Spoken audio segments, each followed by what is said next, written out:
जीवन सभी लोग जानते हैं कि क्षणिक है। मैं बता रहा था कि गुरु लोग पसंद से बनाते हैं। यही कारण है कि जीवन में गुरु होने के बाद हर इंसान दुखी है, क्योंकि हमें गुरु की पहचान नहीं है। ना तो हमने कभी गुरु की भक्ति की, न गुरु का वास्तविक रूप जाना है। कबीर दास ने एक ही दोहे में स्पष्ट बताया, सब धरती का गज करूं और लेखन सब बन राय, सात समुद्र की मसी करूं पर गुरगुण लिखा। सारी धरती को मैं कागज बनाकर यदि लिखना शुरू करूं और जितने जंगल हैं सबको काट कर उनकी कलम बना लूं और सात समुद्र में जितना पानी है सबकी शाही बनाकर यदि मैं गुरु की महिमा का बखान लिखना शुरू करूं तो सात समुद्र का पानी खत्म हो सकता है। धरती का, पूरी धरती का जो कागज बनाऊंगा वो कागज खत्म हो सकता है। सारे जंगल कट पे कलम बना करके कलम टूट सकती है, लेकिन गुरु की महिमा का अंत नहीं हो सकता। वो सच्चे दरबार गुरु वो ताकत है। केवल 2.5 अक्षर है, क्या है? ऊ की मात्रा और रू। रू माने आत्मा है, गय माने अंधकार है, ऊ माने जो मात्रा लगी है। अंधकार से बाहर निकाल कर परम पिता परमात्मा से मिलाने वाली शक्ति को गुरु कहा जाता है। इसलिए गुरु को भगवान से बड़ा बताया गया। ब्रह्मा विष्णु महेश गुरु के सामने नतमस्तक होते हैं। गुरु के अंदर अलग से कुछ नहीं होता। गुरु भी एक, जिस तरह हम लोग जन्म लेते हैं माँ की कोख से, गुरु भी माँ की कोख से ही जन्म लेकर के आता है।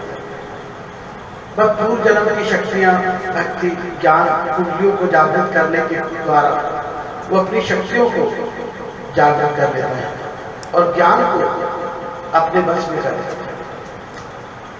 इसलिए उससे गुरु कहा जाता है।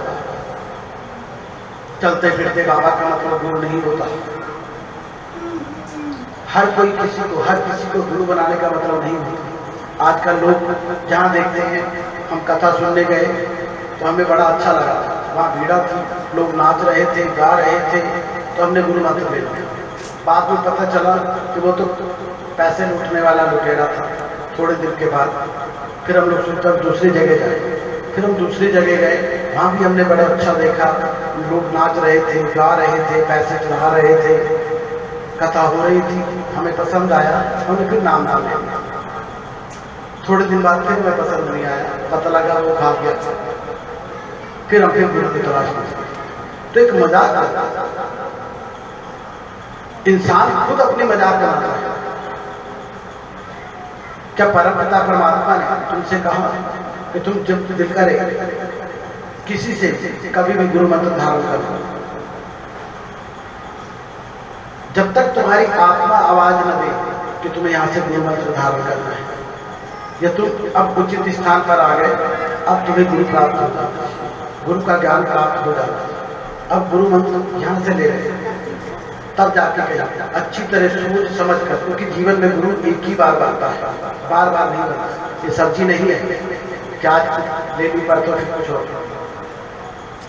क्योंकि भगवान की मार से तो इंसान बच सकता है, लेकिन गुरु की मार से दुनिया की कोई ताकत, कोई भगवान ऐसा नहीं है, ब्रह्मा विष्णु महेश भी ऐसे नहीं है जो किसी भी प्राणी की रक्षा कर सकता है। गुरु यदि बनाने पर आए तो इंसान के नसीब में यदि कुछ नहीं है और प्राणी गुरु के चरणों में समर्पित है तो गुरु उसके भाग्य को बुलंदियों तक पहुंचा देता है। लेकिन वो समर्पित होना चाहिए। श्वास श्वास सिमरण करो और यतन कठिना, हर श्वास में सिमरण हो, हर काम जो भी काम मेरे प्रभु की इच्छा, प्रभु की कृपा है। हम लोग कोई भी काम होता है मैंने किया, जब कोई गलत हो जाता है, कोई संकट आ जाता है, भगवान की मर्जी, ये गुरु की कृपा ही नहीं, गुरु ने कृपा ही नहीं, मेरे तो नसीब ही खराब था। तब नसीब खराब होता, जब कर्म हम करते हैं तो नसीब खराब नहीं होते, तब हम कभी नहीं सोचते कि हमारा नसीब। दुख में सिमरण सब करे, सुख में करे न कोई, जो सुख में सिमरण करे तो दुख आए। जब दुख होता है तब हमें गुरु की याद आती है, भगवान की याद आती है, परमपिता परमात्मा की याद आती है। और जब दुख चला जाता है, सुख आ जाता है, तो फिर भगवान भूल जाते हैं, गुरु भूल जाता है, फिर तब याद आती है दोबारा से।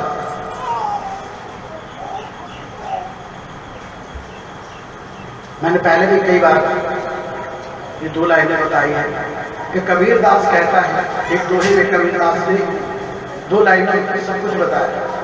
कल करे सो आज कर, आज करे सो कल करे सो आज कर, आज करे सो पल में पर होएगी, पूरी करोगे कब कबीरा, पूरी करोगे कब। जो काम कल के लिए सोचा है आपने कि मैं कल से ये काम करूंगा, मैं कल से सुधर जाऊंगा, कल से अच्छे काम करूंगा, तो कबीर दास कहते हैं वो आज करो। और जो आज करना है वो अभी से, क्योंकि पल में पल है, पल में मौत आ सकती है, पल में कुछ भी हो सकता है, तो पूरी कब करोगे। जिसने कर्म करना है वो कल पर नहीं टालता, जो कल पे टाल दे वो कर्म कभी नहीं करता। लेकिन आजकल के, क्योंकि आजकल सारे कबीर हैं, आजकल हर छोटा बड़ा बच्चे से लेकर बड़ा तक सभी कबीर दास करते हैं। आजकल हर इंसान को सोच, आज करे सो कल करो, कल करे वो परसों, धीरे धीरे कर लेंगे अभी पड़े हैं बरसों, धीरे धीरे कर लेंगे अभी पड़े हैं बरसों। आजकल के कबीर दास ये कहते हैं, जो आज करना वो कल कर लो, जो कल करना वो परसों, धीरे धीरे कर लेंगे। अभी जिंदगी के कई साल पड़े हैं, अभी जवानी आएगी, फिर बुढ़ापा आएगा, कर ही लेंगे कभी ना कभी, उसे ये नहीं पता कब चले जाएगा। तो कबीर उल्टा हो गया। पहले कबीर की सोच परमपिता परमात्मा की ओर लेके जाती थी, आजकल के कबीर की सोच शैतान की ओर जाती है। कहते हैं त्रेता युग में रावण एक था, तो इसलिए राम अवतार लेकर के आ गया रावण को मारने के लिए। लेकिन अब हर घर में हर आदमी रावण है, अब इतने राम कहां से लाए। आज किसी को रामलीला भी जगह जगह होती है दशहरा के दिनों में, तो किसी से कह दो राम करो, रावण करोगे तो रावण का रोल दे दो, वो उसमें मजा आता है। तो सोच ऐसी है, मजा आता है। ये तो रावण के रोल में मजा आता है, राम के रोल में मजा नहीं आता। तो सोचिए कि इंसान कहां से ज्ञान की ओर चला जाए। हम खुद अपने बच्चों को, छोटे छोटे बच्चे जो आजकल पैदा हो रहे हैं, ज्यादा सा बच्चा रोया तो लोरी हमें आती है, हमने कभी सुनी तो मोबाइल चलाया बच्चे के कान पर, बच्चा भी मस्त, माँ भी मस्त, बाप भी मस्त। थोड़े दिन बाद जब वो बच्चा थोड़ा सा होश संभालता है, फिर उसे मोबाइल छीनोगे वो रोने लगता। दूध दो ना दो उसे, वो मोबाइल से बच्चा चलता फिरता डीजे बन जाता है, पैदा होता है। और धीरे धीरे वो उस बुलंदियों पर पहुंच जाता है जहां से उसे वापस लाना बड़ा मुश्किल होता है। फिर माता पिता कहते हैं बताओ मेरा बच्चा तो इतना बिगड़ गया, कहना भी नहीं मानता, पाप की दलदल में फंस गया, संगत बड़ी गलत हो गई, बनाई किसने। कभी हमने अपने बच्चों से कहा भाई तुम सुबह शाम मंदिर जाया करो, या पास में बैठ कर कभी हमने कहा रामायण पढ़ो, गीता पढ़ो। कभी घर में किसी की गीता रखी मिली? कभी किसी ने अपने घर पर साल में एक बार भी गीता का पाठ रखवाया या गीता पढ़वाई, रामायण का पाठ कराया या रामायण पढ़ी, भागवत की या शिव पुराण पढ़ा या पढ़ाया? नहीं। बच्चों को हम पिक्चरें जरूर दिखाते हैं, आज बेटा पिक्चर चालू हो गई, आज बेटे बच्चे बैठ कर नाटक शुरू हो गए। जो चीज नहीं देखने वाली वो भी हम पास में बैठ करके देखते हैं। वो गंदगी बच्चों के दिमाग में इकट्ठी हो जाती है, बड़ों के दिमाग में इकट्ठी हो जाती है, फिर वो उस रास्ते पे निकल पड़ते हैं। हम लोग कहते हैं बच्चे बिगड़ते हैं, कारण को फिर हम लोग कहते हैं भगवान कृपा करो, ऐसे कैसे हो गए? मेरा बच्चा सुनता नहीं है, शादी के बाद अपने बहू की मांगता है। मेरी बहू घर पर आई है, उसने मुझे खाना देना बंद कर दिया। उससे ये पूछो कि तुमने अपनी सास को दिया था? खुद अपनी सास को गाली देती है, लेकिन अपनी बहू से अपनी इज्जत कराना चाहता है। तो जो बोगे काटना तो वही पड़ेगा। जब तुमने अपने बड़ों का आदर नहीं किया, तुम्हारे बच्चे तुम्हारा आदर कैसे करेंगे? और ये तुमने फसल बोई है, ये ज्ञान तुमने अपने परिवार को दिया है, ये संस्कार तुमने अपने बच्चों को दिए हैं। अब केवल गलती बच्चों की नहीं है, गलती तुम्हारी भी है। क्योंकि समय तुमने कभी कहा ही नहीं। आजकल अगर बच्चा अच्छे कर्म करने लगता है, सुबह शाम मंदिर जाने लगता है, तो माता पिता कहते लोग ये तो पागल हो गया, इसे और कोई काम ही नहीं है, ये तो लगता दीवाना बनेगा। अरे बेटे, मंदिर पूजा पाठ से कुछ नहीं होता। कोई काम धंधा कर ले, कोई और काम कर ले, वो धीरे धीरे हट करके फिर दूसरे काम कर लेते हैं। फिर जब वो करने लगता है फिर हम कहते हो ये क्या होता है? हम कभी कुछ अच्छी शिक्षा देने की कोशिश नहीं करते, न देना चाहते, लेकिन अच्छा पाना चाहते हैं।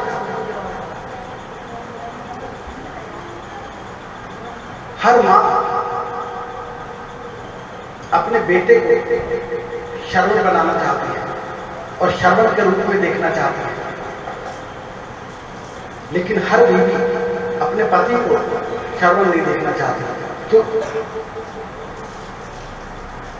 यदि बेटा श्रवण चाहिए तो पहले पति को भी तो श्रवण बनाना पड़ेगा, क्योंकि वो भी तो किसी का बेटा है।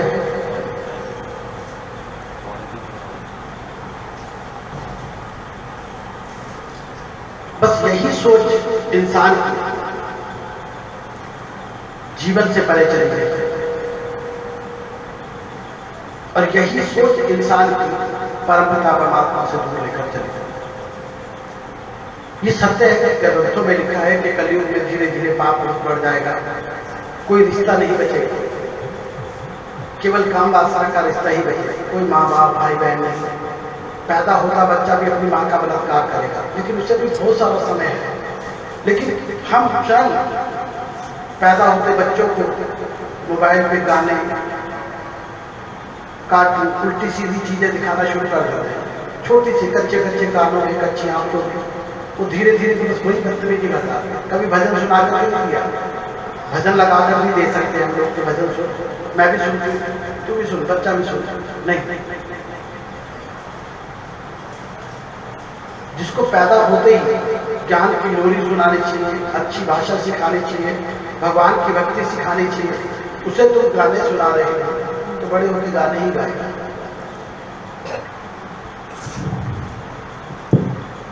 हम लोग चाहे आटा गूंदे, खाना बनाए, गाने गुनगुनाते हैं, भगवान का भजन नहीं गाते हैं।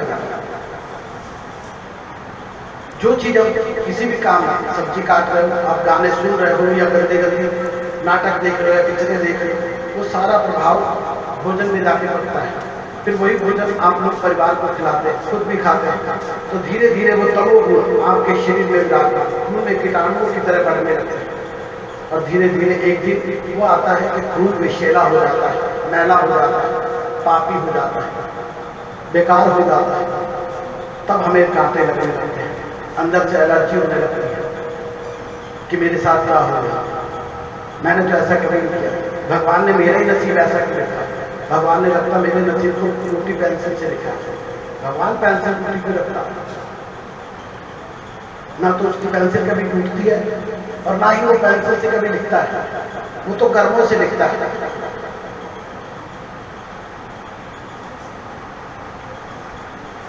कोई भी कर्म करने पर आप अपने जीवन को पहले समझा करके देखिए कि हम क्या हैं और हम क्या करना चाहते हैं। मैं ये नहीं कहता आजकल समय ऐसा है, क्योंकि जब द्वापर युग भगवान कृष्ण ने महाभारत का युद्ध करवाया सच्चाई के लिए, लोग कहते हैं कि स्त्री थी, रामायण का युद्ध हुआ उसमें भी नारी की वजह से, सीता की वजह से, महाभारत का युद्ध हुआ वो भी औरत की वजह से, अर्थात द्रौपदी की वजह से। ये सत्य नहीं है। रामायण का युद्ध पहले से निर्धारित था, केवल सीता को माध्यम बनाया। महाभारत का युद्ध पहले से निर्धारित था, द्रौपदी को माध्यम बनाया। केवल भगवान कृष्ण ने 5 गांव मांगे थे, लेकिन वो भी नहीं मिलेगा, तो उन्होंने महाभारत का युद्ध किया। भगवान कृष्ण तो आपके साथ नहीं थे, सच्चाई के साथ, अच्छाई के साथ, लेकिन फिर भी उन्हें दिन रात मेहनत करनी पड़ी, संघर्ष करना पड़ा।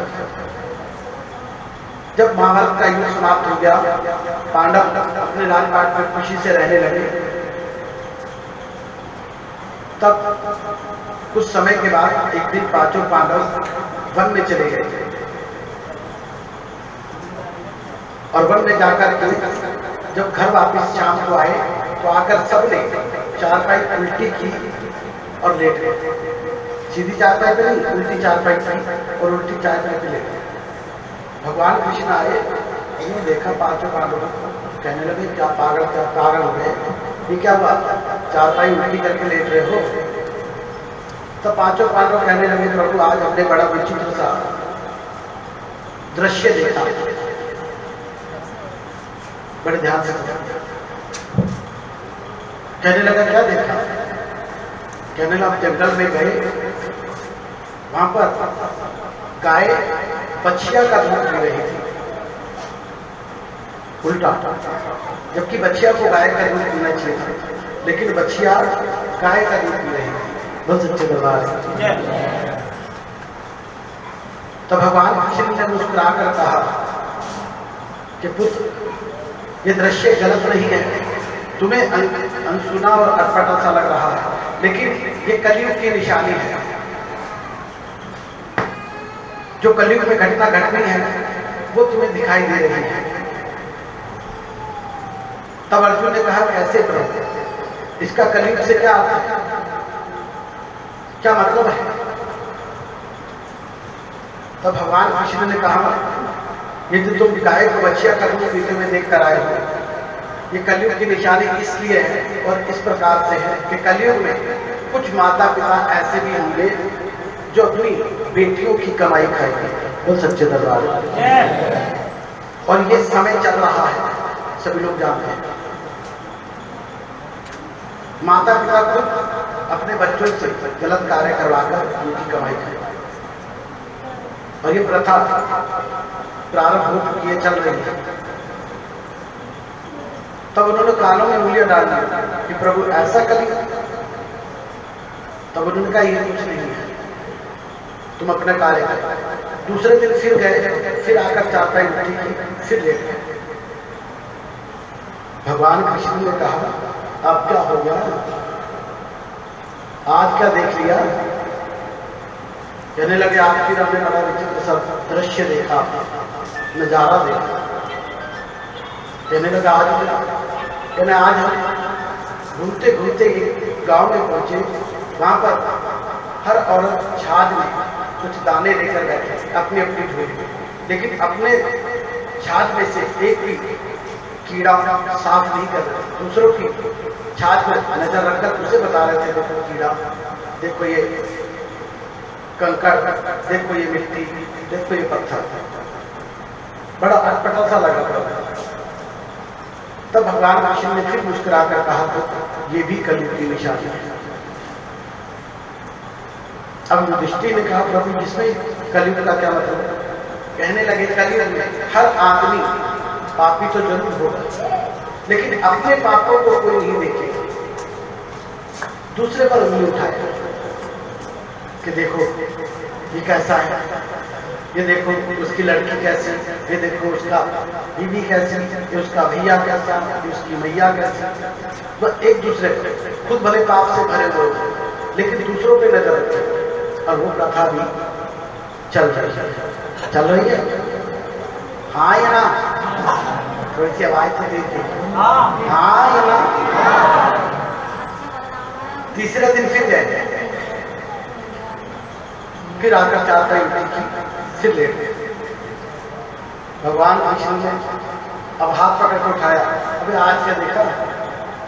कहने लगे तो आज तो बड़ा भयंकर देखा। आप क्या देखे? बोले आज हम जंगल के दूसरे कोने पर चले गए, वहां दो कुएं एक साथ थे,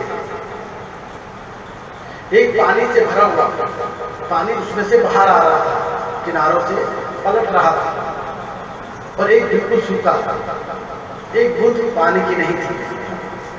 और जबकि एक कुएं का जब पानी निकल रहा था तो दूसरे कुएं में जा सकता था, लेकिन नहीं गया, बड़ा अटपटा सा लगा। तो भगवान कृष्ण ने मुस्कुराकर कहा पुत्र ये भी कलयुग की निशानी है। अब भीम ने पूछा प्रभु अब इसमें कलयुग कहां से आ गया? कहने लगा जो तुम कुएं आप देख करके आए हो वो दोनों सगे भाई हैं।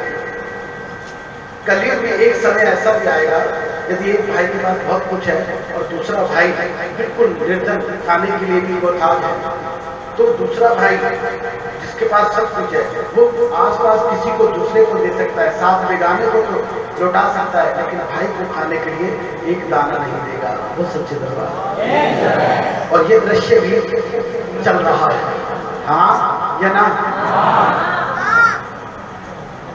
चौथे दिन फिर हो गए और फिर 4 साल की फिर ले गए। तो सच्चे दरबार भगवान कृष्ण ने कहा आज क्या देखिएगा? कहने लगे आज तो सबसे परे, आज जब हम जंगल में गए तो आज हम पहाड़ों की तरफ चले गए। पहाड़ से एक बड़ी बहुत बड़ी शिला बड़ी तेजी से नीचे को आ रही थी, बड़े बड़े दरख्त बड़े बड़े पेड़ उछेड़ते हुए नीचे आ रही थी। जब जहां से उसने तेजी से आना था वहां पर एक घास का तिनका छोटा सा, उस तिनके से बड़ी सारी शिला जो पहाड़ से भी बड़ी थी वो रुक गई। ये समझ से परे है, ये समझ में नहीं आता। तो भगवान कृष्ण ने कहा ये भी कलयुग की निशानी है। अब फिर अर्जुन ने कहा प्रभु इसमें कलयुग कैसा? तब भगवान कृष्ण ने मुस्कुराकर कहा वो जो बड़ी सारी शिला पर्वत से नीचे की तरफ आ रही थी बड़ी तेजी के साथ, बड़े बड़े वृक्षों पेड़ों को गिराते हुए, वो पाप की आंधी थी जो किसी से नहीं रुकी।